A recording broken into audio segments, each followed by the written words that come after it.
Can you fly this plane and land it? Why, yes! Land? No! Surely you can't be serious. I am serious. And don't call me Shirley. Oh, Captain, my captain. I'm telling you straight, it's my way or the highway. Oh, command me, Lord. Now you want to get nuts? Come on, let's get nuts. Tell me something, my friend. You ever dance with the devil in the pale moonlight? I always ask that of all my prey. I just like the sound of it. I'll have what she's having. You have chosen wisely. It reminds us of all that once was good. And it could be again. My calculations are correct. When this baby hits 88 miles per hour, you're gonna see some serious... You're listening to the 30-something movie podcast. Classic movies, 30 years in the making. A little blast from the past with that one there, gents. Yeah. Check that out. That was the intro that we used in 2019 when we covered this movie for the first time. Nice. So this is, technically, this is what, episode 565? Episode 565 of the podcast, but because this is the 10th year of our podcast, we are doing a 10th anniversary rewatch. Each month, we have selected a group of movies, like we each kind of threw some movies into a hat, and we selected movies that we wanted to rewatch that we have done at some point in the 10 years of the podcast. And for the month of January, the movie that we selected and popped into this slot because it's History Month is Indiana Jones and the Last Crusade. Woohoo! Is anybody excited to talk about this one? Oh, yeah, buddy. So, and on top of going back and rewatching the movie, I actually went back and re-listened to our episode that we did. It was episode number 222. And so we'll see. We'll see how many things we repeat from episode number 222. That will be fun. Jeff was with us on that one, so he's not with us on this one. But I do have Bo and I do have Pat, so it's good to have you gents back here for this one. And was there any table banging or me doing the dishes or any of that kind of stuff going on? Or? No, I actually think food consumption. No, there didn't seem to be any food consumption. It seemed like, because I know we were doing a few remote recordings even before the pandemic happened. Oh, that's and so right. I think at that point it sounded like we were already doing some like at-home remote recordings, even though COVID hadn't hit yet, because this was still like January of. I actually think we recorded that episode in December of 2018 and then released it in the second week of January 2019. That would make sense. So we weren't. COVID was not even a thing yet. So. Wasn't even a twinkle in our eye. Nope. So, how time flew when who knows what happened. Indeed. 2019, boy, that was fun. That was a fun year. That was good. Let's do that again. Not. Right. So again, yes, this is Indiana Jones and the Last Crusade from 1989. So we are covering this one again for the second time. So if you want to go back and listen to the other one, episode 222, Junior was the title. So you can feel free to go take a listen to that one real quick. But yes, so we are here for this one. We spoil freely, so just be warned. If we mention a movie, you don't want to hear anything about it, just hit that little skip button a couple of times. If you have not visited our website, please do so. There is a spot where you can leave a rating. Leaving a rating on somewhere like Spotify or Apple Podcasts, really, really helpful for us. Tell friends about it. You can leave a voicemail on our website. You can visit our donation page. Head over and help support the show financially through Patreon and become a co-executive producer over there. There's benefits and all kinds of other bonus content that you get each month for doing that. And we thank our Patreon folks over there as well that really, really help out the show. I think there's nothing left to do but just get on into this one. Yeah. So trivia pursuits for this one, May 24th, 1989. Rated PG-13, a runtime of 2 hours and 8 minutes. Directed by Steven Spielberg, who did E.T., The Extraterrestrial, and Schindler's List. Oh, that guy. That guy. He did a couple things. Good for him. I'm so glad that he got a couple of those little things off the ground. Yeah. Yeah. Writers for this one, Jeffrey Boehm did the screenplay. George Lucas did the story. Boehm did the Lost Boys and Inner Space.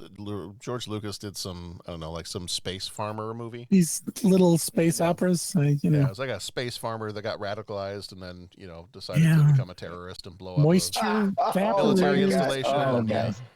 Oh, okay. Okay, come on. Space farm terrorists and, yeah. Oh, It's probably... He probably built that proton torpedo out of fertilizer that was on his farm, and yeah. Oh my gosh! I can feel the emails coming in. I can feel the emails coming in. Have you not heard the discussion from Clerks about the people that were just doing their job on the Death Star, the contractors? Yeah, doing their job, right. Hanging out. I'm just saying. What was that? What was that old? It was like when the internet, not when the internet was early version of the internet. Remember Troops? Yes. I love Troops. I used to have a copy of it somewhere. Oh my gosh! Yeah, well, I've only been with the unit for a couple of weeks. I'm just trying to. I forget what the one guy, and it was a domestic dispute, wasn't it? It was Owen and Baru. It was Owen and Baru in a domestic dispute, and that's how they end up. One of them ends up carrying out a thermal detonator, and that's how they get blown up. Yeah.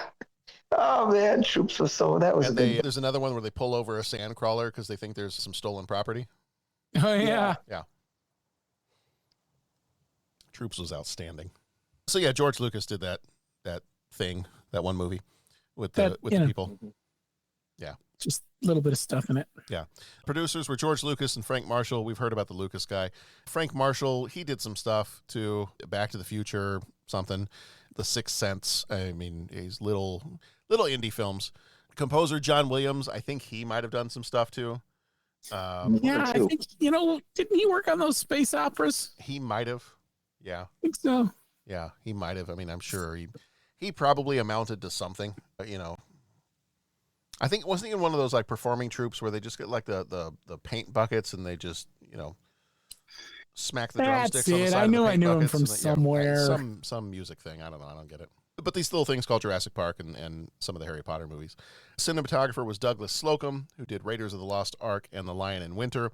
Editor was Michael Kahn, who did Jaws and Saving Private Ryan. Production company was Lucasfilm Limited. Budget was $48 million. Box office was $474.2 million. That'll do. That'll do big. Flickmetrics gives it an 80, which, interestingly enough, if I go back, I don't know if I still have it open on my window here. So Flickmetrics gives it an 80, and if I can find it really, really quickly, when we did this one several years ago, like almost 6 years ago now, I do feel like it was at an 82. So in the 6 years, it's gone down 2 percentage points in terms of Flickmetrics. Inconceivable. Exactly. Well, that just proves that society has gotten 2 points stupider. Correct. Yes. Indeed. Yes, it was. On my Google Doc from 6 years ago, it was Flickmetrics gave it an 82%. So it has dipped down to an 80% at this point. I'm sticking with inconceivable on that. Yeah. Their souls are not prepared. I think that's a bunch of horse hockey. They chose their souls need to get prepared for a butt whooping. They chose poorly. Mm-hmm. Yeah. Forget it. Those were not the 2 percentages of a carpenter. Mm-mm. I don't even know what that. Not sure how that worked, but hey. It was my understanding that there would be no math. There it is. Thank you. Theme of the podcast. There were some actors in this one too. There's a guy named Harrison Ford, and he played Henry Jones Jr.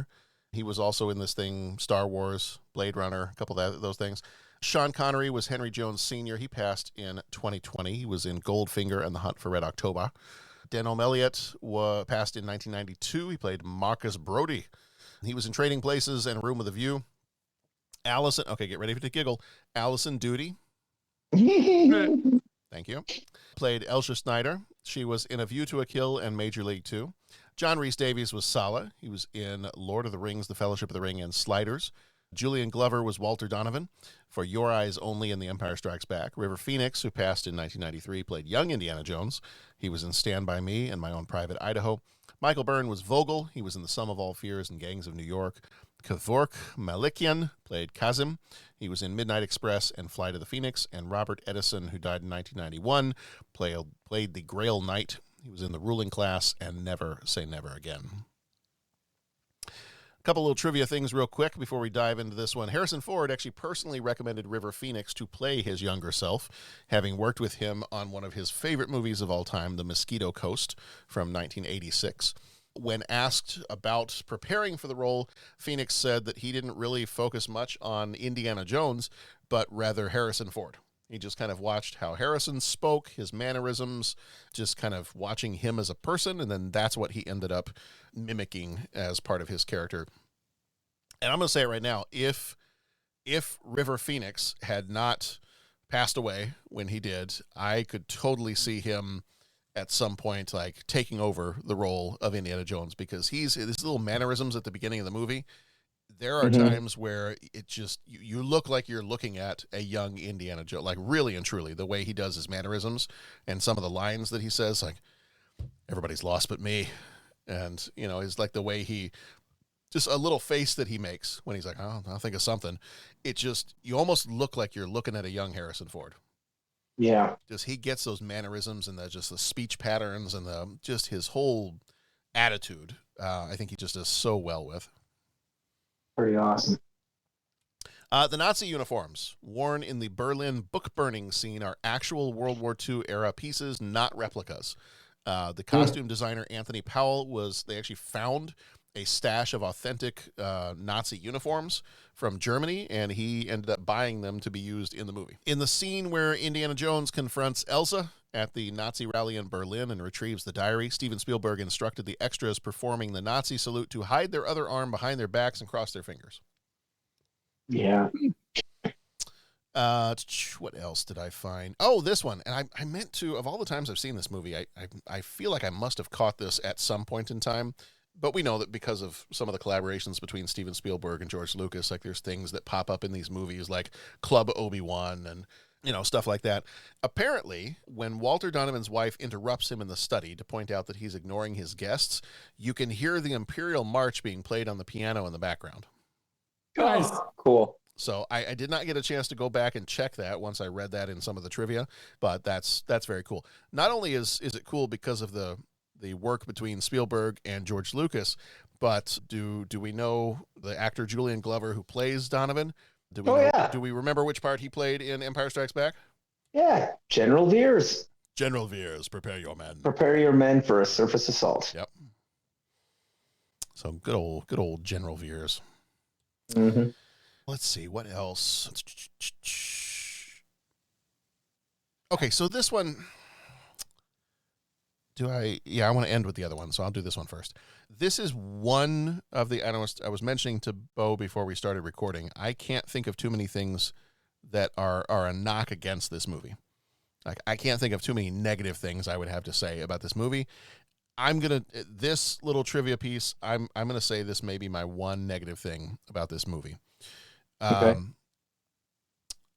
To differentiate the roles of mentor figures, because obviously in this movie it's a father-son movie, the filmmakers decided to take Marcus Brody, who had been kind of a mentor figure in Raiders of the Lost Ark, and basically make him a complete buffoon for this movie for comedic effect. Mm-hmm. Because he's not the same character that he was in Raiders of the Lost Ark, where he was more of like a wise mentor figure. You know, and at one point they make the joke that he got lost in his own museum, which is funny. And watching this as a kid, I'm like, oh, haha, yeah, he's kind of this bumbling fool. But then you go back and you rewatch Raiders of the Lost Ark, and that's not him at all. Like, that's not his character. And this has always bothered me a little bit. Mm-hmm. When you get to the scene later on in the movie, and I know I'm jumping way ahead, but you get to the scene later on in the movie where they're in the tank, and he's acting like he's drunk. Mm-hmm. And I feel like even as a kid, when I was watching this movie, I kept feeling like I had missed something. Like, why is he acting so weird? Like, did they drug him? we didn't know about deleted scenes back then, but like, did I miss something? Like, did they drug him? Did they give him something to drink? I don't know. He's acting really weird. And now watching it again as an adult, his character, and I still his character is hilarious in this movie, but when comparing it to his character in Raiders, that's maybe the one thing that bothers me about this movie is, as the kids say, they did him dirty. Ah, yes. Yeah. So that'll be my they were looking for him as comic relief in some way, and I'm not, I guess, so sure why. Yeah. Yeah. You had plenty of other comic relief through Indy, through Sala, and you could have had comic relief through Brody, but I don't feel like you had to take it as far as they did. Right. I think that's the point for me. I think, now that you bring that up, that's really interesting because, and I'm trying to think up until the point where he goes into the field, because I always played it off as, okay, he was more exactly that, kind of wise and, super intelligent, but not a field agent, sure, right? Yeah. Not like a guy that's going to go out there. He's not the guy that's going to go jumping through the mines and the tombs and all that kind of thing. Right. And so this was, a little bit of the fish out of water, which kind of made the movie like that much more, oh, wow, Brody's going out now too, right? Like, I'm calling Donovan. I'll, tell him to get one ticket, get that plane ticket. And he's like, I'll tell him two. And it's like, oh man, Brody's going into the field. Holy Moses, something's going on here. But you're right. I think that's the point, is they kind of, it took it too far. And what I want to do is, up until the point that he flies over to Venice, mm-hmm. Is he a buffoon in that? Because like, I know in the first one, he was like, you have the same thing. Like, hey, I had it, Marcus. I had the idol in my hand. Oh, Bellic got it. And then in this one, I got it, Marcus. I got the Cross of Coronado. Okay, and so I mean, up until that point, he does he still seem like the same character? I feel like the comedy stuff happens after. I think it happens right before they get on the plane to go over to Europe, because when he gets out of the car and he's asking Donovan, like, what do we do when we get to Venice? He kind of seems just like a confused old man at that point. And that's kind of where it seems to start. Yeah. Yeah. Yeah.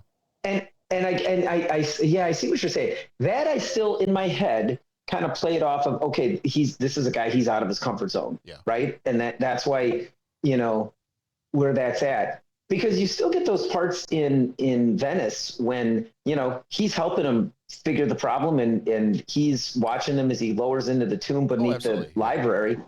And, he gets cold cocked on the head, when they knock him out and everything, but it's not like it was some accidental deal. Well, maybe it's the repeated concussions he's getting in this movie.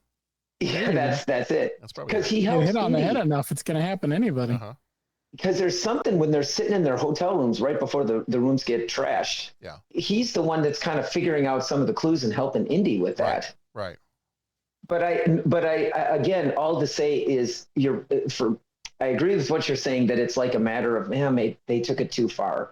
Mm-hmm. He became goofy and getting lost in his own museum and all that kind of stuff. Here's what I would love to, and I know we're like jumping way ahead of stuff, but this episode, it can just be kind of like free flowing. We'll get into like sharing some of the plot and the other stuff. We'll do the major moments and that kind of stuff, but I don't want to forget this. So I'll go ahead and mention it.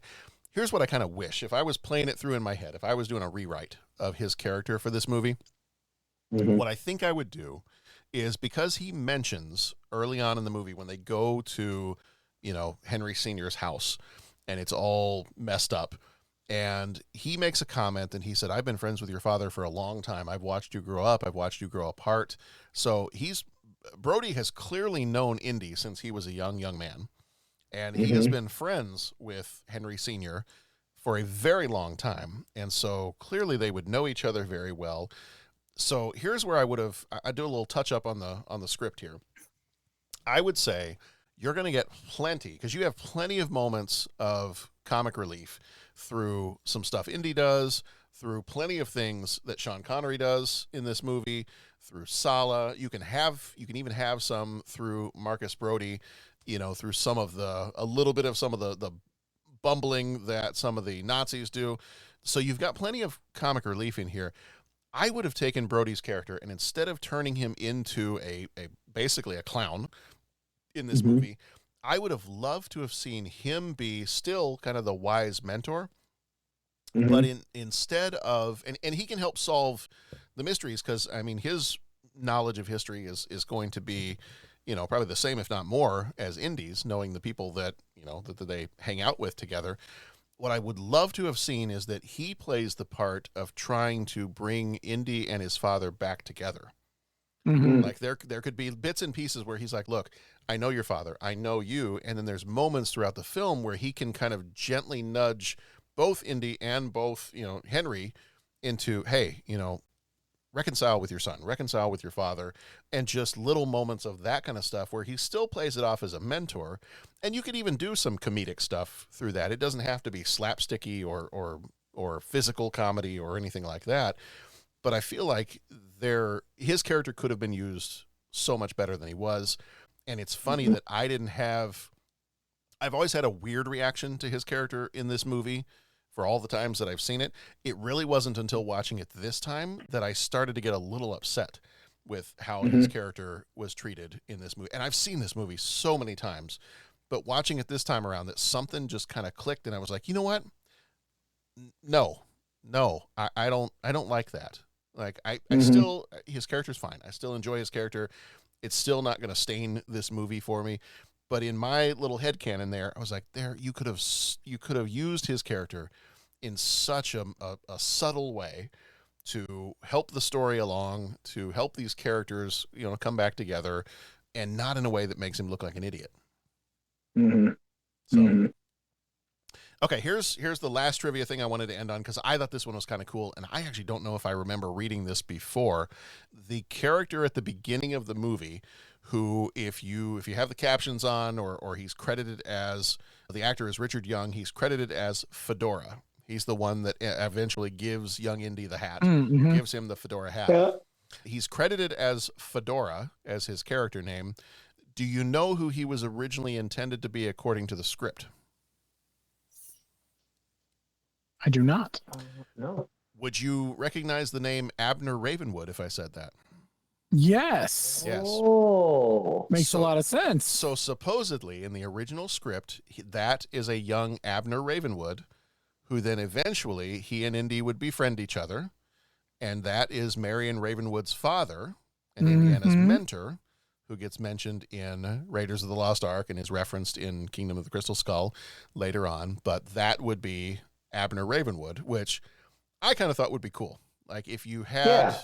If you had even just a brief mention of what his name was, so that the super nerdy fans, even if somebody just called him Abner or called him Ravenwood at some point, then like that would have been a really cool way, so that if you were truly paying attention, or when the internet comes out, if you were, you know, scouring all the web pages that tell you who everybody is, then that would be just kind of a cool little nod to the fans to say, guess who this is? Like, if you know, you know. Cool. Yeah. But apparently in the original script, that was his name. His name was Abner Ravenwood, so he was meant to be Indiana's future mentor. Yeah. And then I think, you know, what is Indiana in this? He's probably, what do you think, 16-ish? Yeah, maybe 18, but something like that, yeah. Right. And it doesn't seem like Marion would be born yet. So what, in like 12 years they would get into a relationship? Oh boy, let's not. Okay, if Jeff's listening right now, he just, you know. Well, what, he'd be 28 and she'd be 12, and yeah. Just can't help yourself sometimes, can you? Bring the lights down low, it's time to show. Lights, camera, you. Oh, sorry, I thought I just was excusing myself. Yeah. I say in this, he's 16 and she's back at home, Fedora's house, and she's 12. There, done. She's on spring break somewhere. And dusted. It's a 4-year age gap. Okay. Moving on. Okay. All right. That's fine. That works, I guess. All right, moving on. Last little trivia thing, and then we're moving on. This film actually features more chase sequences than any other Indiana Jones movie, with 6 distinct types of chases. We have a foot chase, we have a train chase, we have a boat chase, we have a motorcycle chase, we have a plane chase, and we have a car chase. And a tank chase and a horse chase. Right, tank chase, horse chase. I think the only thing that's missing is a Chevy chase. Ooh, now there's some comic relief. Mm-hmm. Yeah, that's you could have had a whole different kind of Abner Ravenwood there. You're right. You could have had a Chevy chase. You could have had a, if Nicole Kidman was a little bit older, you could have had a Chase Meridian from Batman Forever. You could have, I don't know, Chase Bank. You could just chock full of chases in this movie. In a race against time, Indiana Jones and his estranged father, Henry Jones Sr., embark on a perilous journey to find the Holy Grail. With Sala and Marcus Brody by their side, they must outwit the Nazis and uncover secrets of the past. Adventure, danger, and destiny collide in Indiana Jones and the Last Crusade. We're about to complete a great quest, the Holy Grail, Dr. Jones. Oh, rats. This is it. Look, the shield is the second marker. We found it. Indiana Jones is on the quest of a lifetime. But for some adventures, one Jones is not enough. Dad? Junior? Don't call me that, please. Follow me! I know the way! A race across 3 continents. And in this sort of race, there's no silver medal for finishing second. Hang on, Dad, we're going in! Into the homeland of the enemy. Nazis. I hate these guys.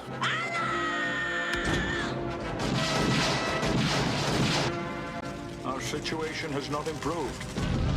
In his search for the Holy Grail. How dare you kiss me? Are you crazy? Don't go between them! Go between them, are you crazy? Where's my father? In the belly of that steel beast. Dad! Junior!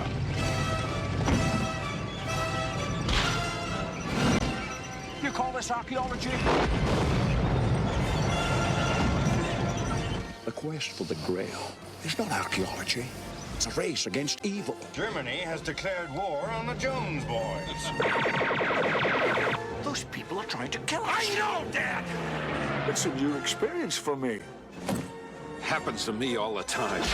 Indiana Jones and the Last Crusade. Have the adventure of your life, keeping up with the Joneses.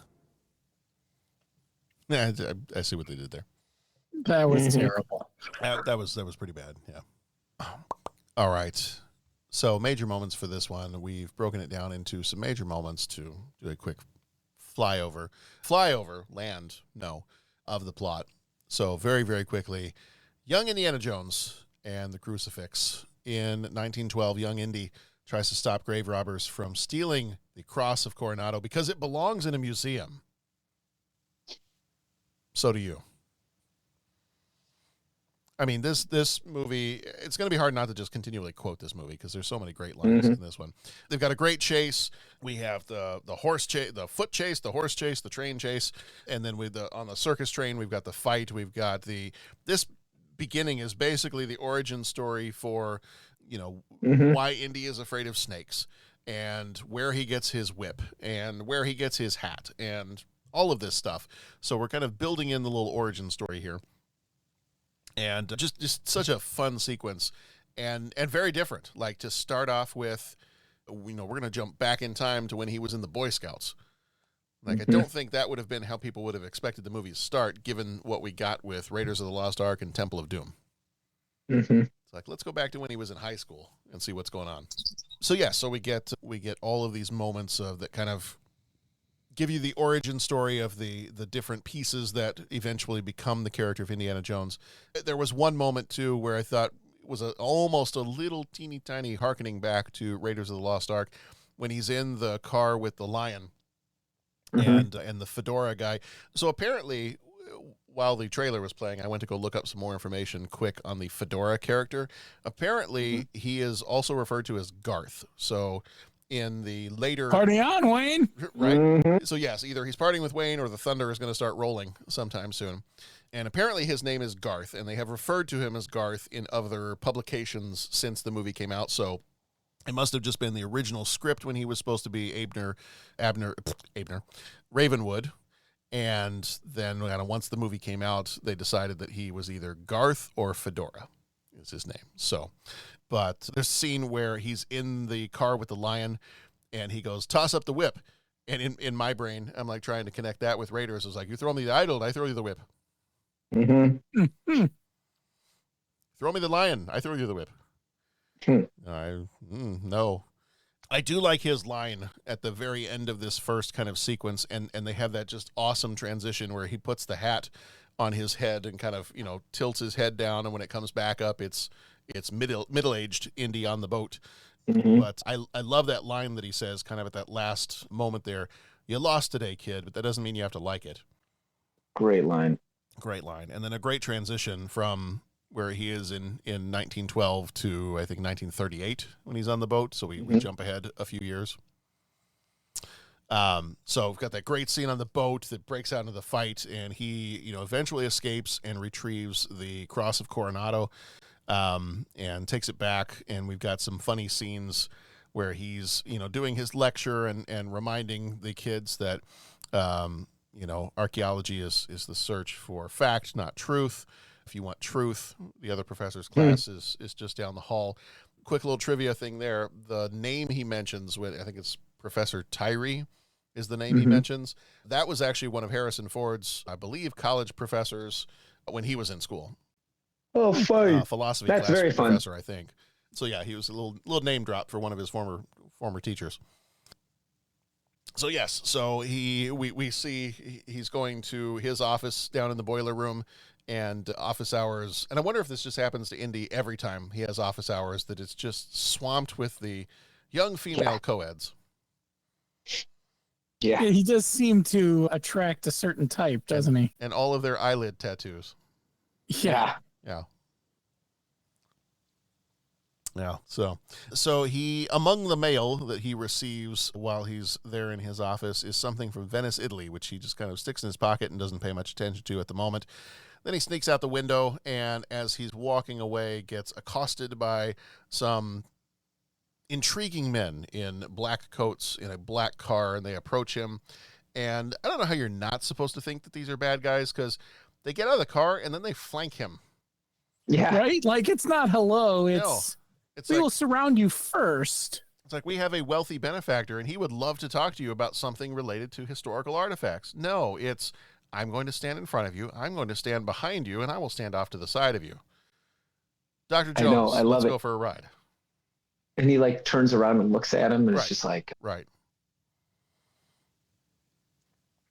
So we find out from visiting Walter Donovan, we find out that this is going to be the quest for the Holy Grail, and that his father is the project leader that has gone missing, that had previously been trying to search for it. So for him, this is a bit more of a search for his father, not so much the Grail, but it's going to set him off on another adventure.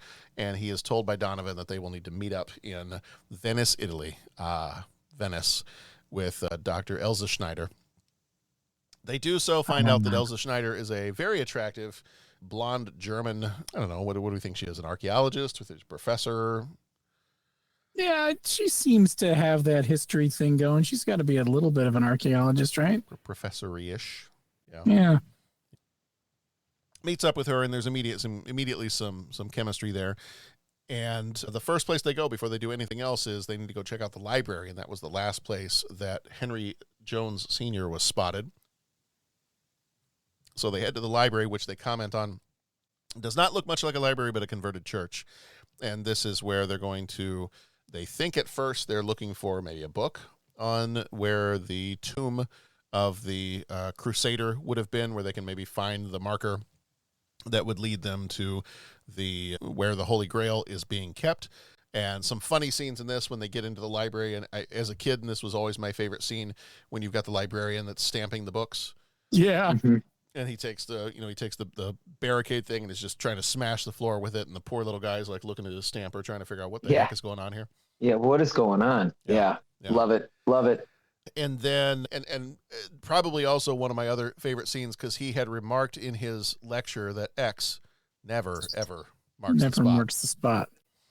And what do we find? We find that matching up with the stained glass window in the library are 3 Roman numerals, and they are also marked on some columns in the library, and the X is a massive X on the floor, which is telling them that the library is actually the source of the tomb.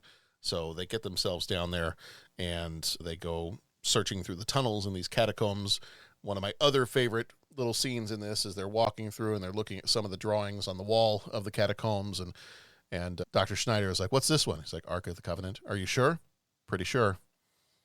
And you get that little bit of Ark of the Covenant music playing in the background. Love it. Yeah. And the way Williams transitions into it and transitions away from it, it's a good bit of fun. It's a great musical cue. Yeah. Just so well done. Yeah. They find the Grail marker, and as they find that, they are then needing to escape from the Brotherhood of the Cruciform Sword, and because they're trying to kill him, and they set fire to the catacombs, and they're able to escape. Then we have the boat chase, another great scene where we've got the boat chase, and there comes the line that we use regularly here on the pod is, "My soul is prepared, how is yours?"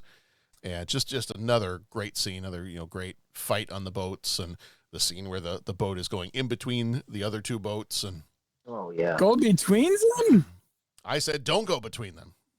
You said go between them. Are just beautiful wooden boats too. Yes. I mean, just those things are just incredible. Mm-hmm. Unfortunately, they get shot to pieces and crushed and blown up and all that other points in between. But it's details. As you do. Well, and Steven Spielberg always said he wanted to make a James Bond movie, and I think this movie is probably the closest he got to being able to do that. Yeah. Oh, yeah. I could see that. Not only that, but you cast a bunch of people in this movie who had been in James Bond movies. Like Alison Doody was in a James Bond movie.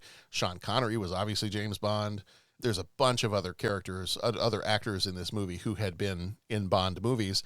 And then you look at the different chases that occur here, the motorcycle, the train, the boats, it all really feels like a James Bond movie. Yes. So they do find out at the end of all this, Kazim tells them that, because he reveals, "Look, I'm not after the Grail, I just want my father." And he tells them, "Okay, well, God be with you on your quest. Your father is being held at Castle Brunwald on the German-Austrian border." So this is, and I think we mentioned this several years ago when we covered this for the first time, this castle is the one thing left over from what George Lucas wanted to do with this movie, and that was that it had something to do with a haunted Scottish castle. Yeah. And so the idea that he is a Scottish lord and he has gone to Castle Brunwald to view the tapestries is a little bit left over from what George wanted to do, but Steven Spielberg was like, "Look, I just got done not that long ago with Poltergeist. I don't want to do a ghost thing, so no, we're not doing that." No. Steven Spielberg says no. So they go to the Austrian castle, and this is where Indiana and his father meet up for the first time in a hilarious scene where he comes crashing through the window, and then he gets smashed over the head with a 14th century Ming vase, but it's fake, because if you look at the cross-section, you can tell. Thank God. That it's a fake, yeah. Breaks the heart. Breaks the heart and the head. Well, I thought you were one of them. Dad, they come in through the door. Oh, that's a good point. So. That's right. So it's just, you immediately get this great dynamic of what these two are like together. Like, just immediately you get some of the humor of Henry Jones Sr., and you get, and I think we commented on this when I was listening to our episode from 6 years ago. We commented on how immediately, as soon as he goes, "Junior," and Indiana just, he straightens up and he's, "Yes, sir." It's like this immediate response to like falling back into, he may not have seen his dad for years, but immediately falling back into I'm straightening up to attention and, "Yes, sir." The father-son dynamic that these guys are able to bring is just second to none. And I know we're going to get into it with deep thoughts, but I just want to say it now before I start to wander and ramble, is not only can they bring the humor piece, not where it's like, not only can they bring what you just mentioned, where it's like, okay, we're adults. Well, Indy's an adult now, but just that dynamic with his dad comes rip-roaring back. They're able to bring that emotional piece where they're just trying to figure it out. And sometimes they have a misstep. Sometimes they're at wit's end. Sometimes, I mean, they just do it so well. And it's all in the subtle nuances. It's like you just said, yes, sir. And the way he kind of falls back into it and the way Harrison Ford is able to portray that, I'm not thinking, I'm just kind of reacting the way I was raised. Right. But then the way they're able to do it where, okay, I'm the adult now, Dad, like you just killed those people. Yeah, I know. What were they going to do? Come on. It's just so well done. That father-son dynamic just is awesome in this movie. Yeah, it's amazing. So let's see, where are we at? We get to Castle Brunwald. This is where we find out that Elsa is a Nazi spy. We have the scene where Henry and Junior get tied up to the chairs together, and they need to attempt an escape, and a few little kind of funny comments along the way there. And we get the escape from the castle, which then leads to the motorcycle chase, and then they realize that they need to, they need to split up a bit here. Like we got to go rescue Marcus and Sala. Well, no, we got to go get the Grail Diary. Well, we're going to go to Berlin? Are you kidding me? Like right into the heart of all this stuff. And then so they do end up going to Berlin, and you get that scene in Berlin where it's the Nazi rally, and probably maybe one of the most tense scenes in all of Indiana Jones, where he gets backed up into Adolf Hitler himself, who then takes the Grail Diary and signs it. Which is hysterical. We are pilgrims in an unholy land. I use that line all the time. Yeah. If we use, what was the earlier one that we use? My soul is prepared. My soul's prepared. Yeah. The line, and then the third line, I think we're all going to agree is coming later. But this one, my boy, we are pilgrims in an unholy land. I can't. Yeah. I mean, if I've done it once, I've done it at least a dozen times in my life. Yeah. I've used that line with friends and it just fits. Oh yeah.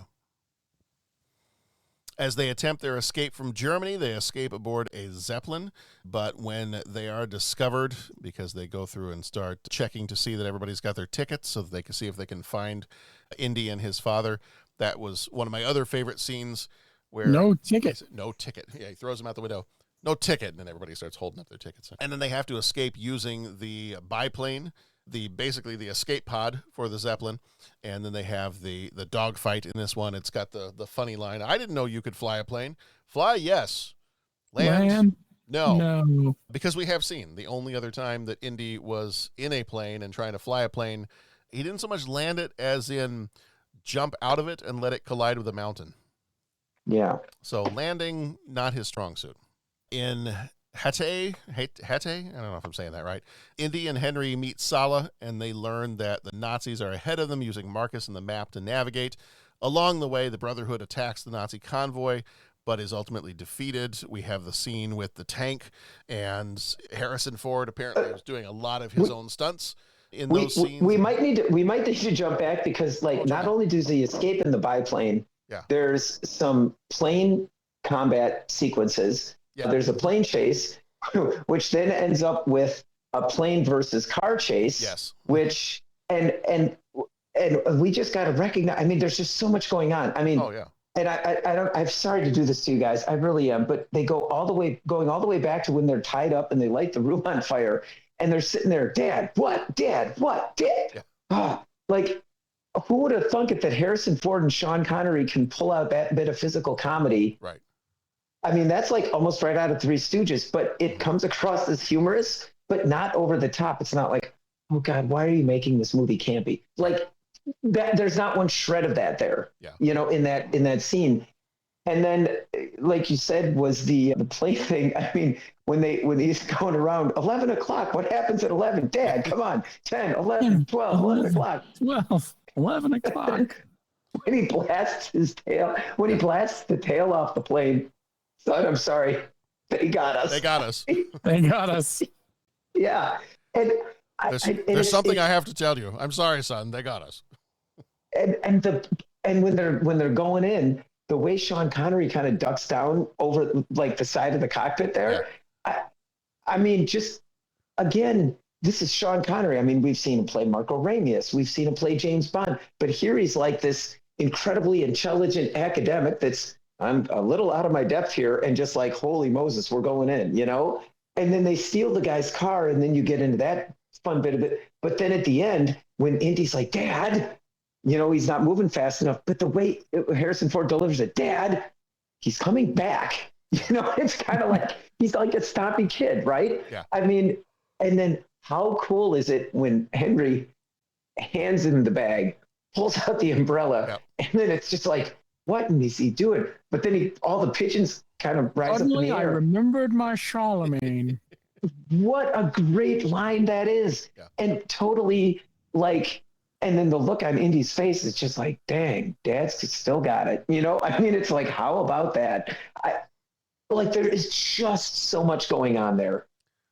So much going on there. Let my armies be the rocks and the trees and the birds in the sky. Oh my gosh. And it's so well done. Oh, and with the bomb, they don't come much closer than that. Boom. And then they end up in the bomb crater. Yeah. It's like, so, and I mean, and then jumping back to the motorcycle chase, which was just outstanding. And I mean, yeah, the guys all riding in formation and putting their goggles down at the same time. I mean, that's just great. Yeah. But when they get to the crossroads, and he grabs the thing and does like the joust, and the look on Henry's face, it's kind of like, oh, this is a joust. Right. And that even has layers upon layers, because it's like he's the medieval, right, scholar. Yeah. So it's like, oh, like just playing in his mind, it triggers like that. Hey, this is like the knights of old, you know? He's pulling like a Captain America. He's like, I understood that reference. Yeah, exactly. But he does it with a look. Yeah.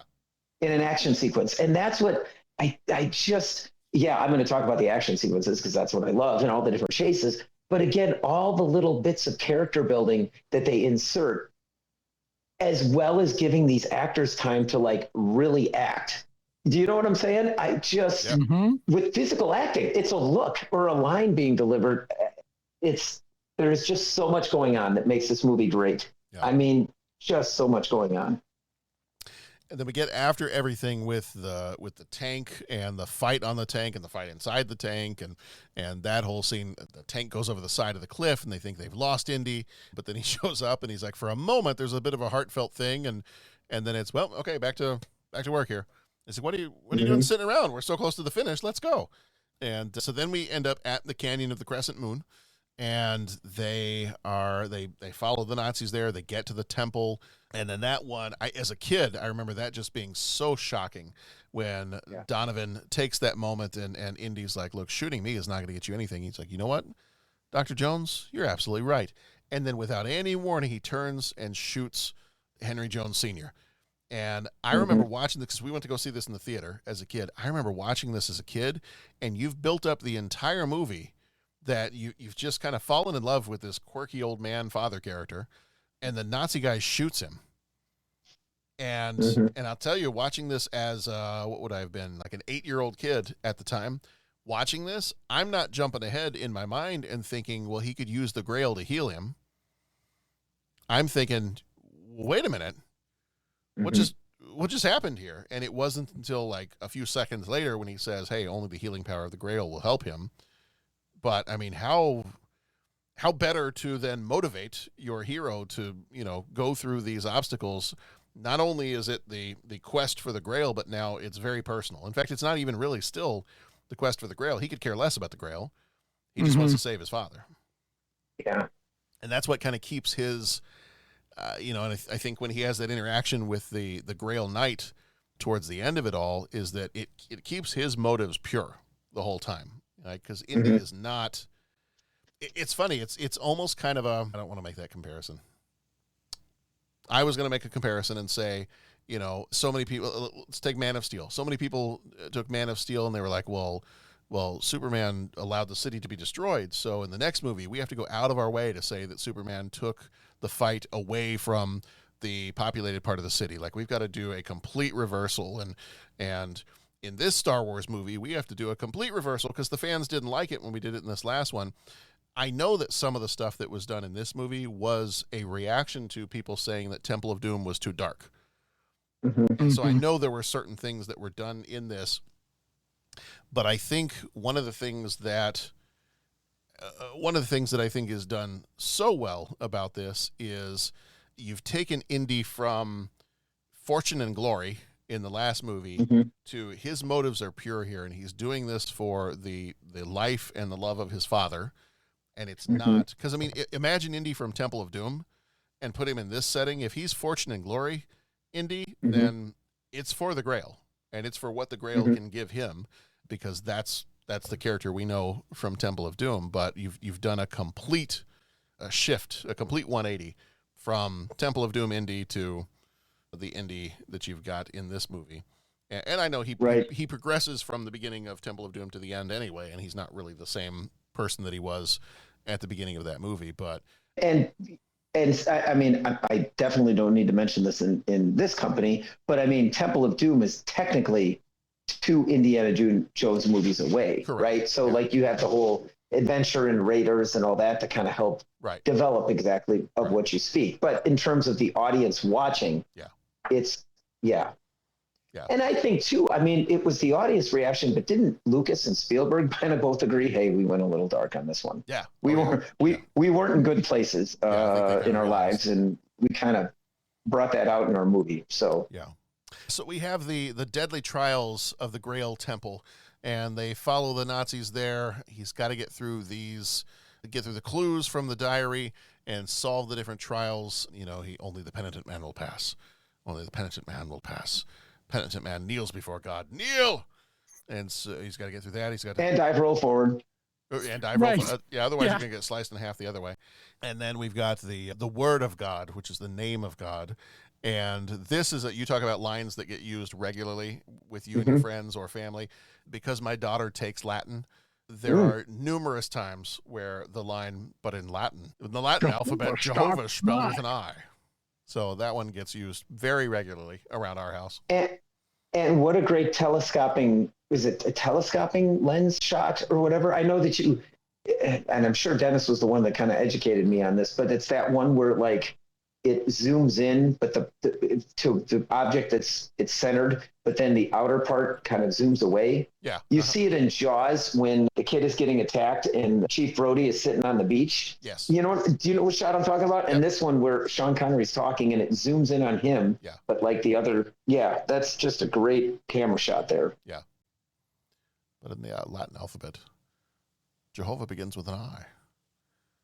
J. Oh dear. And then the leap of faith across the invisible bridge. Once he does all this, he's across and he goes in, and the final challenge is choosing the correct Grail. For choosing the correct Grail will give you life, and choosing the false one will take it from you, as the Grail Knight tells them. And so they go through, and Donovan picks what he believes is the cup of the King of Kings, showing just how much he does not. Actually, Elsa picks it. Or Elsa picks it. That's true. She picks it. And he gushes over it. Yes. This is truly the cup of the King of Kings. Yeah. Yeah, okay. He chose poorly. And then Indy, of course. There it is. Indy, of course, goes through, and he goes, Elsa says it would not be made of gold. Indy goes through and finds the one and says, that's the cup of a carpenter. And I have sitting here next to me as we've been recording my 3D printed cup of the carpenter. My cup of That's the awesome. carpenter here. So I did not put anything to drink in it because 3D printed and probably not safe to drink out of. But yeah, I wouldn't think. Yeah, you'll start to age faster. Right. Yes, I put my drink in it tonight, and I chose poorly. So he chooses the true Grail, and you have chosen wisely. But the Grail cannot pass beyond the Great Seal. That is the boundary and the price of immortality. And as they take it back out to heal his father and save his life, Then Elsa tries to take the Grail and take it beyond the Great Seal so that she can take it with her, and she ends up, the whole thing starts to fall apart. She ends up falling to her death while trying to retrieve it from a chasm. Indy nearly suffers the same fate, but is saved by Henry, who convinces him to, Indiana, let it go. Let it go. Let it go. Can't hold it back anymore. See, we've got an Elsa. We've got an Elsa and Let It Go in the same movie. I was gonna say, I see what you did there.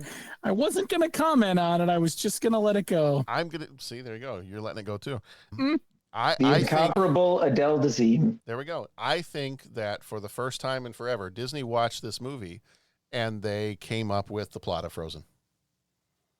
It's canonical. Indiana Jones and Frozen. That's gonna. I'm.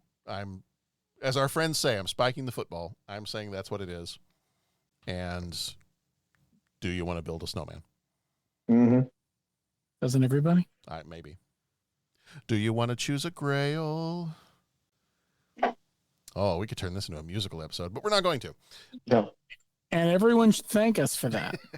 That's not the risk we want to take with this movie. 10 years has been a good run, gentlemen. Apparently it's coming to an end.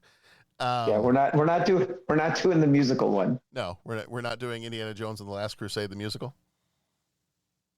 I would suggest we not. It could be good. Let's take a lesson from Joker Afwalala or whatever it was called. Oh yeah, the Falia Dudu. Wow. Did I not tell you how much I hated that movie? Not that I recall. Oh, the best. I know it did not make you happy. You know what the best thing about that movie was? That you only had to see it once? The buttered popcorn. Buttered popcorn for a movie theater is very special. That was the best thing about that movie. Yeah. John was not a merry man. Yep. Golf ball through a garden hose. Oh. There's an image for you. Anyway, yeah, that movie did not provide illumination. So the Grail is lost forever down the chasm. The plot of Frozen has been created, and so everybody's in a good place. Indy and Henry reconcile, kind of strengthening their father-son bond. We've got Marcus and we've got Sala, and we have that great kind of exchange at the end where he's like, Junior, and he's like, Dad, I told you to. Excuse me. What is this? What is this, Junior? He's like, Henry that's his name. Jones. Henry Jones Jr.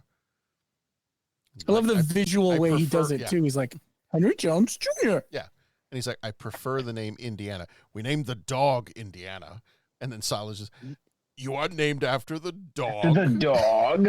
And then we ride off into the sunset. Which is just such a lovely way to end the Indiana Jones franchise, I think. It's so wonderful that we didn't try to taint it with other movies. Yeah. Would that it were so, John. Uh-huh. Yeah, then we ended up with, what was it, the episode 9, The Rise of the Crystal Dial? Something like that. Or something. Yeah. All right, we've mixed in some of our deep thoughts here, so we'll do our due diligence here. And now, deep thoughts. I have an opinion on this matter. Don't mince words, Bones. What do you really think? I like it a lot. Wow. It's very deep. Thank you. Okay, I feel like we've already shared a lot of our deep thoughts, but I will just let's open it up. Anything else you want to say? Anything else you want to say about this movie? Anything we haven't said already, or anything we haven't touched on? Not that I can think of. Yeah. Talked about the genius of John Williams. We've talked about the chases. We've talked, some fun bits of that whole like investigating clues, Indiana Jones-esque archaeology. And I'm going to throw one other thing out there, and I was ruminating on this. So many movies now that we see are part of a franchise, and there are like multiple dozens of movies in the franchise, right? Yeah. To really unfold that plot and who is where and how is this. And what they've done with this one is just unfold.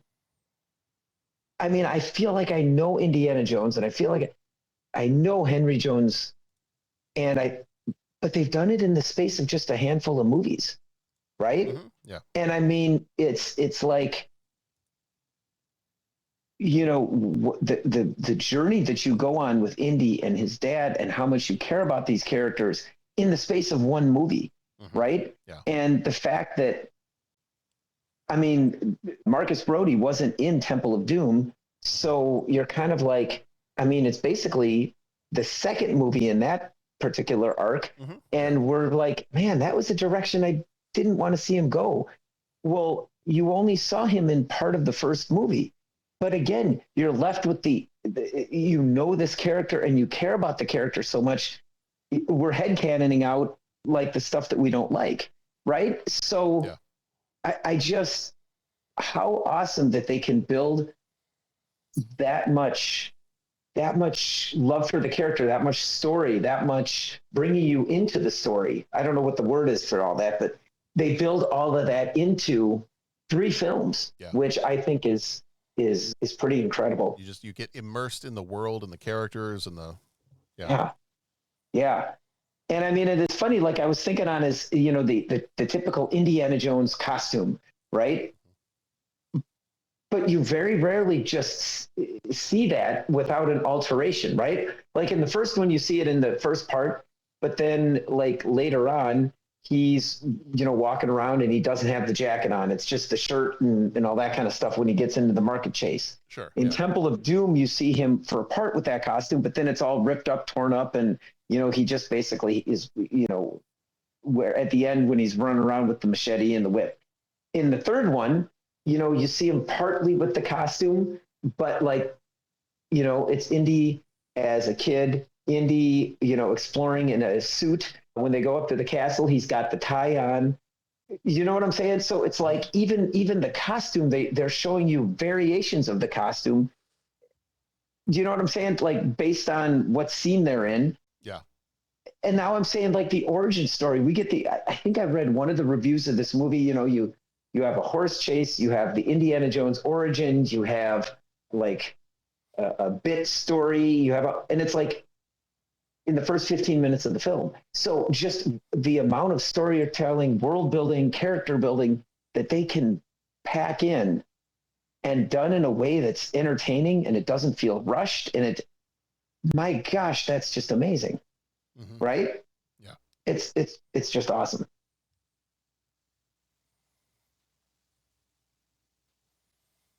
Yeah. I don't know if I have too much else to say about it. I mean, it's one of our questions is going to be, how do we rank the Indiana Jones movies? So I don't want to dive into that too much, but I think in terms of rewatchability, I have a hard time deciding whether it's this one or Raiders. I mean, I love all of them, right? But I have a hard time deciding. I think if I want something that's maybe a little bit more, I don't know, and I don't want to say this and make it sound like I'm belittling this movie, but if I want something that's a little bit more of like an adult action thriller type movie, I'm probably going to go Raiders. If I want something that's a little more family friendly and a little bit more comedic but still has the action adventure elements to it, then I'll go with this one. And I think this kind of Indiana Jones movie for me is tonally, it's very, very similar to The Rocketeer. You know, it's very, very similar to some of the other movies that I really enjoy that are set in this time period, like 30s, 40s time period. It just has that kind of sense of adventure that I think you get from, you know, movies that were you know, coming out in the 30s and 40s. If it was an adventure movie, like a Robin Hood type movie or a, you know, sci-fi adventure kind of a story coming out in the 40s, it very much has that feel to it. Whereas I do think Raiders has a little bit more of a grown up feel to it. Like it's a little more serious. It's a little bit more, I don't know, maybe the danger feels a little bit more tense in Raiders. But in terms of rewatchability, I think I've probably rewatched this one more than I have any of the other Indiana Jones movies. Yeah, I think so too. I think partially because of the comedic value. Yeah. I also think because it's a lighter film, you can jump into this movie whenever. Yes. Like you're clicking around and you're like, oh, okay. Yeah. And because you also don't feel bad if you have to leave it. Sure. Yeah. But if you sit down to watch Raiders, like you want to see all of Raiders. Mm-hmm. Little bits of Raiders are fine, but it's not the same. Yeah. Little bits of this movie are fun and you can move on. Yeah. I think that has a little to do with it. Yeah. But yeah, just when I sit down to watch this one, I can almost hear line by line, I can almost hear this entire movie in my head. Like there's a handful of movies that I could, if I sat down with it, I could probably get pretty close. I mean, the first 3 Star Wars movies, absolutely, I could quote them, line for line, word for word, just sitting down to watch them. This one, I think, would be a pretty close one too. Like it's so quotable, it's so easy to follow, it's so much fun to watch that it's one of those that is just, I think, seared into my brain at this point because I've seen it so many times and enjoyed it so many times. And as you mentioned before, I think we mentioned this very briefly before, the soundtrack. Yeah. Just the marches, the scherzo for the motorcycle chase, oh man. I mean, John Williams, there are some times where I listen to some John Williams stuff and I think, okay, that sounds a little bit like what he did over here. That sounds a little bit like it. But this one, it's the 3rd movie of the Indiana Jones movies, and it sounds like a completely fresh and different take on, even comparing the stuff they did with the Nazis in Raiders. Like it's a different take on the soundtrack. And it's just so many of the different pieces of this are so memorable. And I feel like when we got to episode 1, there were some pieces in episode 1 where you had the battle droids marching, and I kept in my head at the time, I was like, is that the same music they used for the Nazi rally march in Berlin? Mm-hmm. And it sounded so similar, but because it was the soundtrack to this is also so burned in my mind, when I would hear something similar in like episode 1, I'd be like, oh, that really sounds like the Nazi march from Last Crusade. So the music is top notch in this one too. Yeah. All right. Anything else before we jump into our 3 questions? I have questions 3, 7, and 10. And I'll see if you can figure out where question 10 is. Well, it's on the floor. It's a big X, right? Right. I mean, that kind of gave it away. Yeah. Oh, that sucked. Okay. I tried to build this whole, I was going to make it fun. It was going to be kind of like an escape room kind of thing. And you're saying I ruined it for you. Kind of did. There were going to be rats, and there were going to be, yeah. You would have hated it, Dad. Yeah. Rats. Big ones. Yeah. Oh, rats. Here's my question, because I've never been very good at going underwater and then opening my eyes to look around. If that thing was filled with petroleum, would he be able to open his eyes and not have his eyes burned by the petroleum? You wouldn't think. Okay. Would you? I just, Yeah. Now, I don't interact with petroleum very often. No, so. and neither do I. And I will say that I don't know that you want to have a torch. You're standing in the petroleum. I don't know that you want to be using it. Standing in petroleum. Yeah, that also because especially this. Well, especially as you get to the final room in the catacombs, there's little pieces of flame that are falling off the torch. Right. I know. And I'm like, what was that? So you ventilated the room. You ventilated the room for air. Was that before or after you realized you were standing in a lake of gasoline, you moron? I love that movie too. So I don't know, was it all petroleum, or was there water? Was the petroleum on the surface of the water? So many questions. Yeah, I kind of figured they were maybe gonna blow up just carrying that torch around, but yeah. And maybe you did, you know, from another movie in this decade that we learned that, you know, dozens of people spontaneously combust each year and it's just not widely reported. Right. Mm-hmm. So, and sometimes you choke on other people's vomits and you can't really dust for vomit, but. Right. Well, that's a turn. It took a weird turn. I don't know.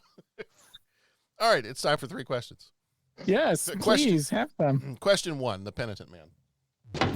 He asks each traveler 5 questions. 3 questions. 3 questions.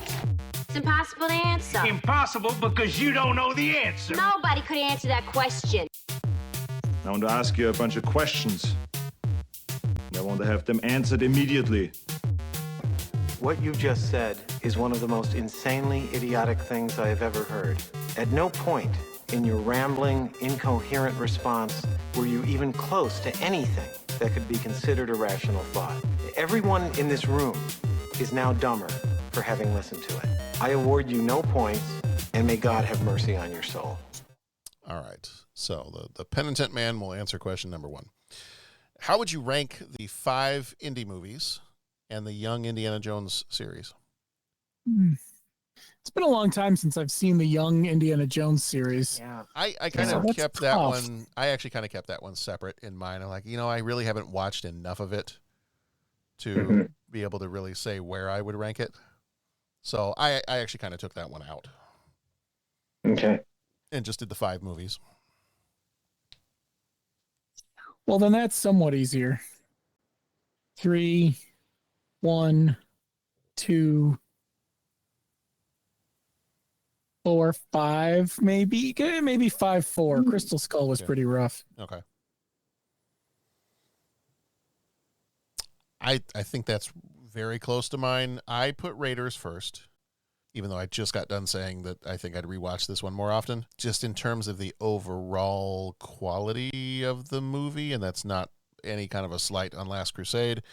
I think Raiders just barely beats out Last Crusade. So I'm going Raiders, Last Crusade, Temple of Doom, Dial of Destiny, and then Kingdom of the Crystal Skull.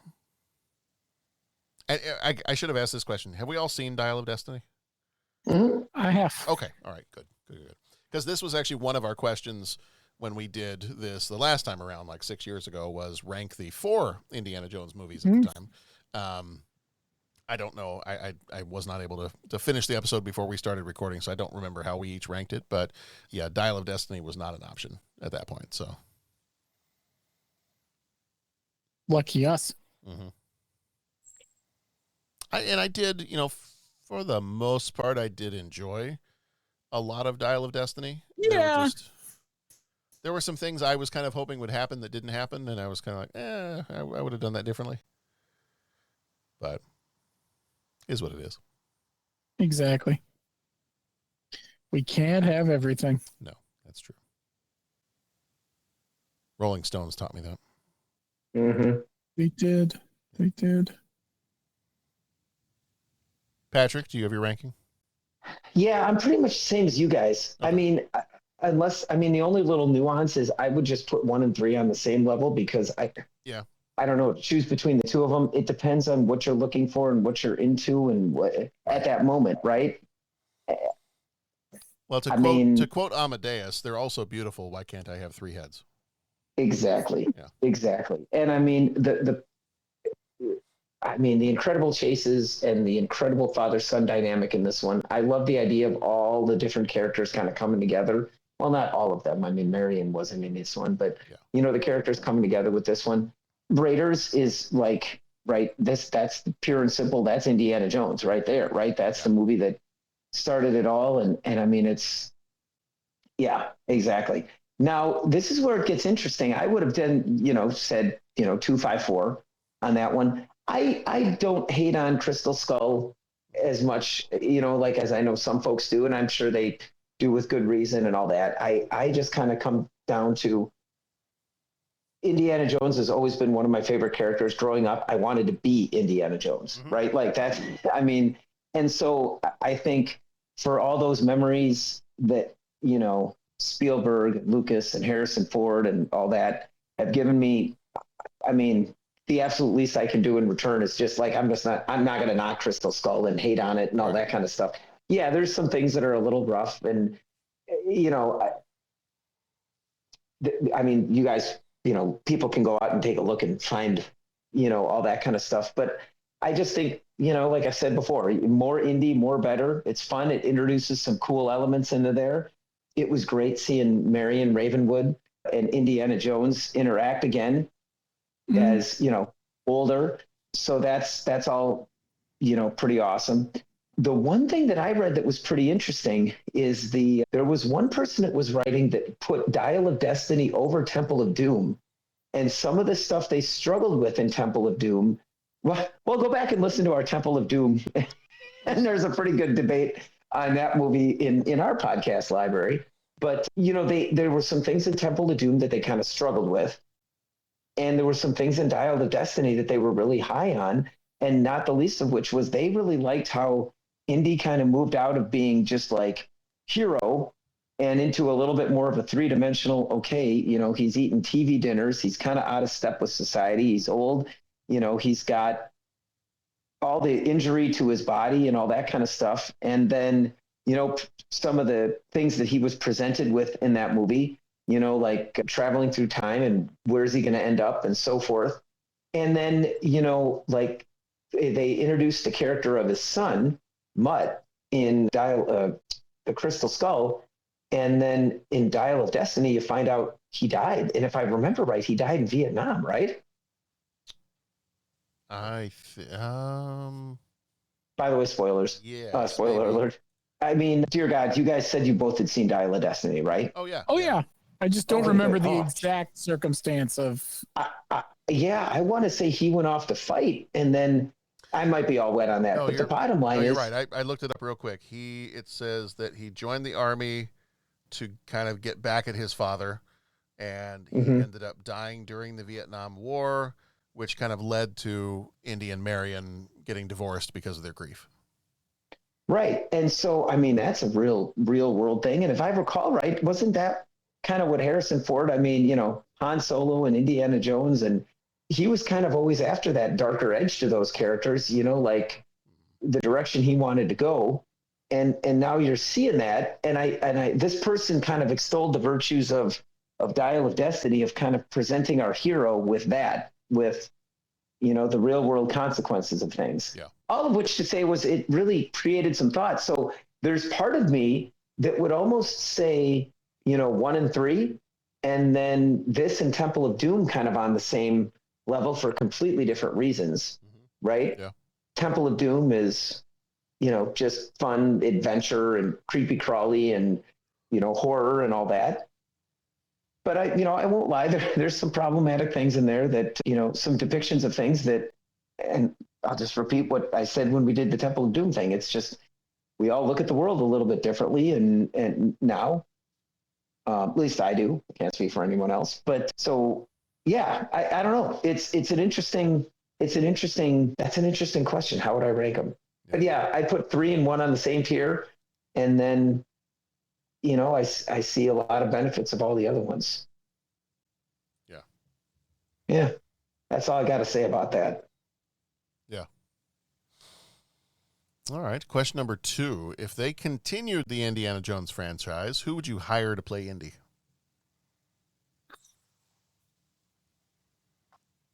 This is tough. Part of it is how young do you want to go? Mm-hmm. I don't want to go any younger than like middle-aged. Okay. Like, I wouldn't go any younger than... That fits with the first couple I thought of. Yeah, I wouldn't go any younger than 40s. Okay. And I think the actors that I have in mind are already older than their 40s. So we're gonna do some movie magic and maybe give them some makeup to make them look younger. Well, I don't know if all these guys are older than 40, but I think they are. Okay. I think my top pick is almost 50. Okay. And then my second pick is 65. Well, there you go. Go for it. But I think he could look younger. I think my top pick, I was going over like a list of actors that I felt were like, they were the right age. They could do the action pieces. They had kind of the right look to them. So my top pick, I think, is going to be Bradley Cooper. Not bad. On my list. I could see him doing it. My one that is slightly older, but I think if you give him a little makeup and you color his hair a little darker, is Billy Campbell, the Rocketeer. Oh, there you go. He is 65, so he's a little bit older. He's a little bit on the older side, but I have seen him in some stuff recently where I think maybe they darkened his hair a bit and made him look a little bit younger, and he could definitely play younger than 65. So, but I think just his the adventure piece of the Rocketeer, I think of that, and I think of he's a little bit older now. I've seen him in some police procedural type shows. Cardinal was a show that he was in, a Canadian cop show, and he was kind of this grizzled veteran cop. So I think he'd have a good mixture at this point, being a little bit older. He'd have a good mixture of kind of the adventure piece of having been the Rocketeer when he was younger, and the piece of being kind of like the grizzled old veteran at this point that I think could give you a little bit of that Indiana Jones piece of it. But I feel like if you were going to restart and do at least a couple of movies, if not 2 or 3 movies, with a new Indiana Jones, I feel like somebody like a Bradley Cooper would be the right age, kind of the right build, the right acting ability, all that stuff. So Bradley Cooper's my first. Billy Campbell would be my backup. Can't argue with that. I was thinking, the 3 Chris's could be an option. Mm-hmm. In any pick your Chris and go for it. The law firm of Pratt, Pine, and Evans. The ones, and I don't want to take any more. I'll let Pat comment before I drop my last couple. But go ahead, man, drop them. I've been talking too much during this episode. You could, if you buy him as an action hero, which I don't know if I do, Marsden. Oh yeah, it's an interesting look. Mm-hmm. Mm-hmm. And again, if you can buy him as an action hero, which I have a little trouble with, but Gosling could do the look. I just don't know if he could do the attitude. Yeah. I could see that. But he did play not the same character, but he did play, a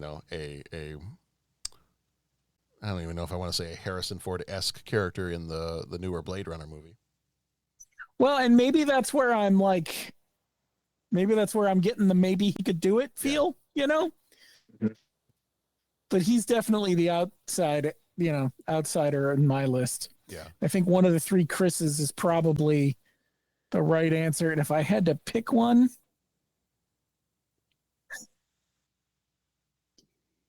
attitude wise, at least based on the movie we just watched, Chris Pratt would be pretty good.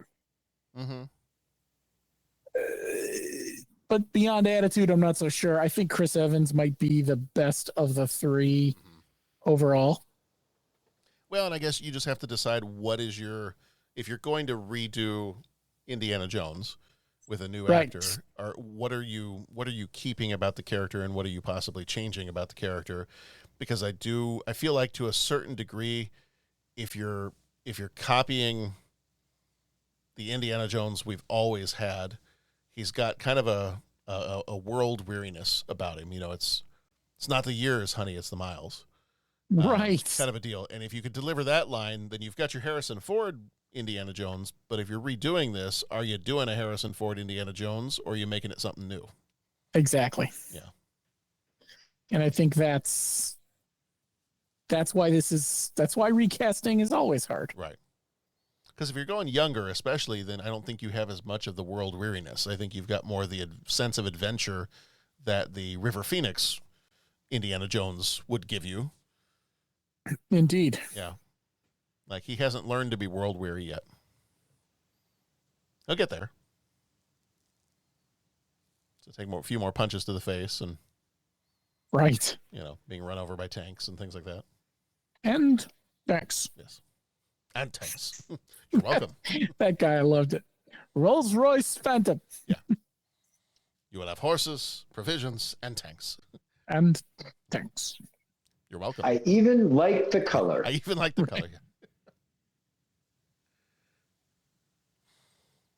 Patrick, who are you hiring? There's only one Indiana Jones, Harrison Ford. True. He play his age, and then the movie will focus on a protege or a godchild or something like that. All right. So, so we're passing it on to a different character. We're not passing it on to a different Indiana Jones. That's right. I just, yeah. Sorry guys, I hate to be that guy on the episode, but yep, that's. Oh, that's fine. I thought you were going to tell me because you not said... to say I'm not rejecting your choices. I'm just saying my brain can't wrap around creating that. Now, if you guys create that, I'll probably go check out the movie and love it. But I'm just saying I can't wrap around, that. So you're saying you're not rejecting our choices. You're just Pat just rejected your question.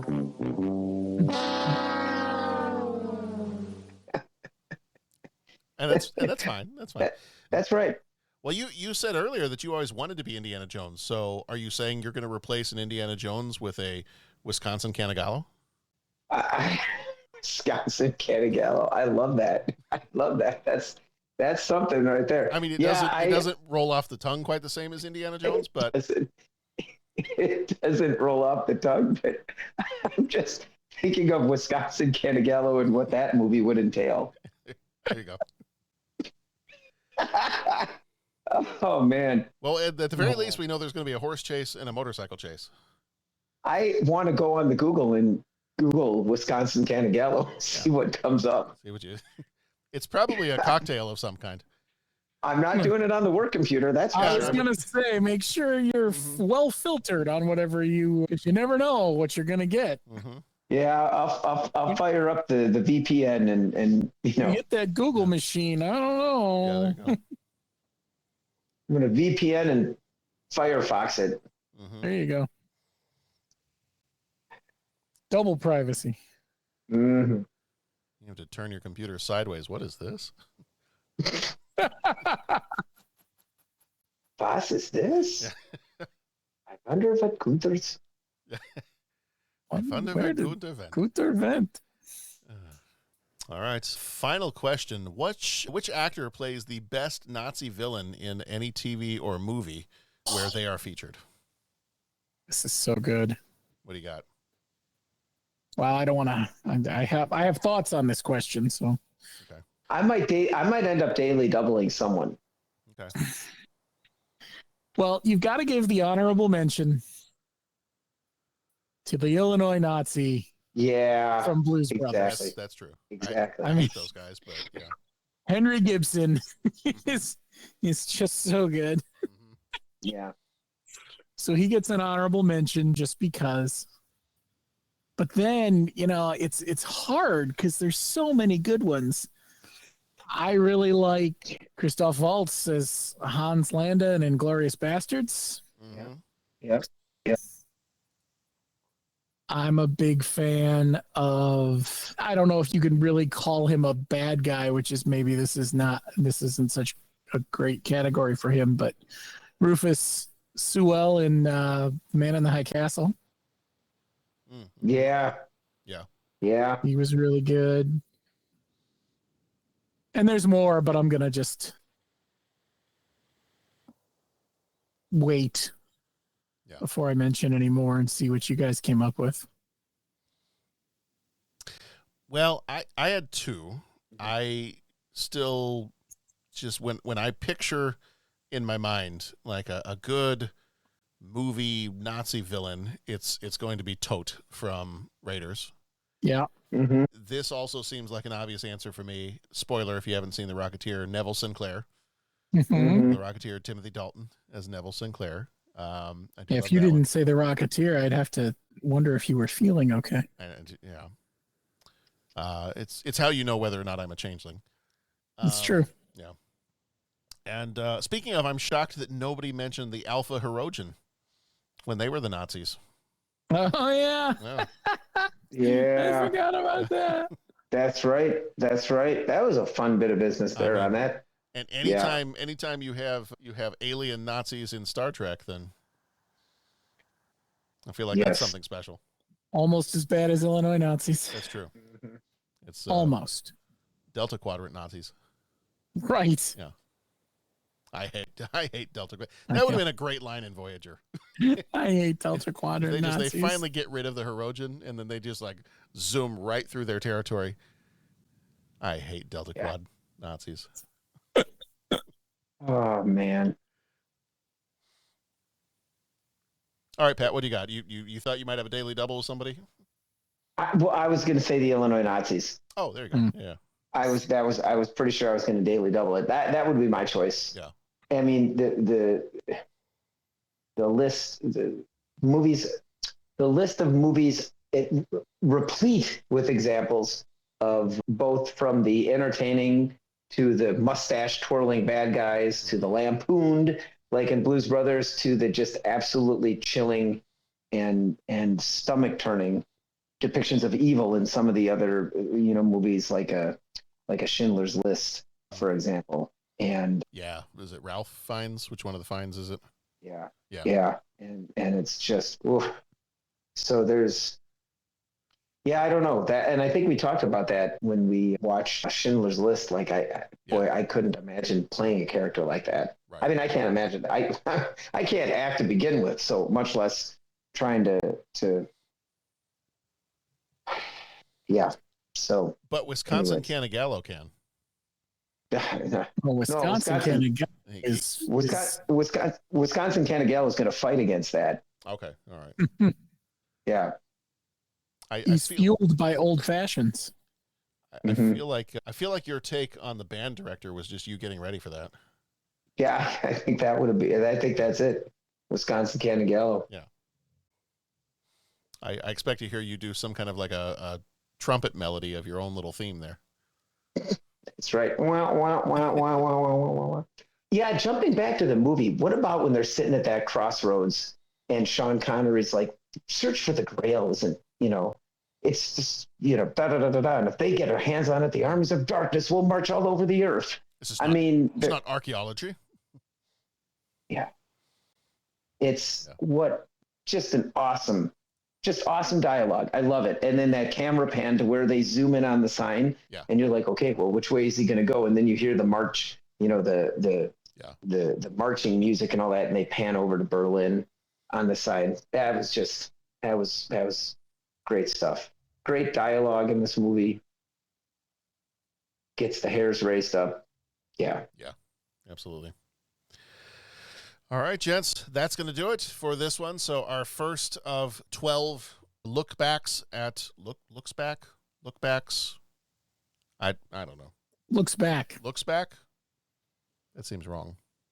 Look back mountain. Backs. Retrospectives. There it is. Sure. Our first of 12 retrospectives on movies that we have covered before on the podcast, and this one was Indiana Jones and the Last Crusade. Again, if you want to check out what we said about 6 years ago, it is episode number 222. So if you head over to our website, 30podcast.com, and look up episode 222, Junior, that will be our original episode on Last Crusade. Thank you so much for joining us for this one. Again, the month of January is History Month. Over on Patreon, we've got the Pop Culture Rundown 1995. Patreon short is Wolfman from 2025. We started the month off with Apollo 13. Then we had Braveheart. Last episode was Rob Roy. This one, Last Crusade.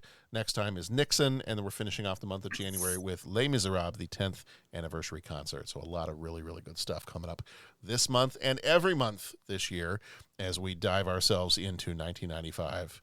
So thank you, Pat. Thank you, Bo. Thank you, John. Thank you, John. Thank you, everybody. Everybody, be excellent, be penitent, and go watch some good movies, and we'll see you back here next time. Bring the lights down low, it's time to show. Lights, camera, you know what we mean. Behold the magic of the silver screen.